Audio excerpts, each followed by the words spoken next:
Thank you, guys. As a young person in Scotland, seeing the sort of monopolization of the narrative that the far right is taking in sort of young spaces and online spaces, it's really scary. You know, that like Twitch, any sort of online platform, all of the sort of top people are far right.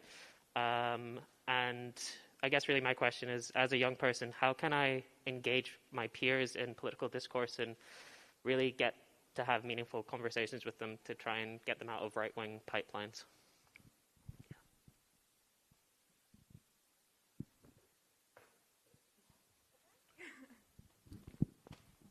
Am I supposed to invite whoever wishes to? Panos, go for it.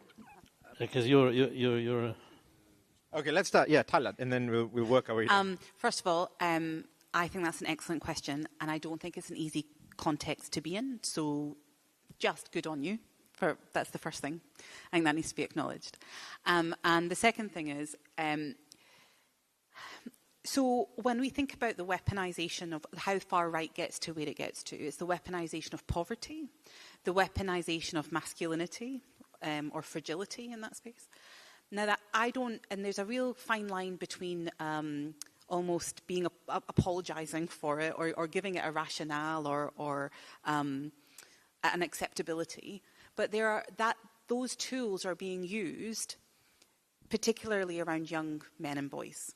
Yeah, there was a piece of work done by Laura Bates where you start off by asking, how to ask a girl out on social media in a Google search, and then it's how to build muscles. And within 2 days, the algorithm has told you about how the consent doesn't matter. Women's rights have gone too far. Why white supremacy? They are channeled. And I think what actually needs to happen is more space for community, more space for conversation. And this is a little bit of where I think the neutrality within schools or high schools of this marketplace of ideas, but actually this is harmful and there needs to be some intervention, needs to be invested in, where those conversations can be open whilst also being free of disinformation. That takes training, that takes competency building, and that takes creating safe spaces for young people. That is something that should have been invested in when it was first talked about years ago, about what was happening in playgrounds, particularly around young women and girls, increases in sexual harassment in schools. There are blueprints on how to do this.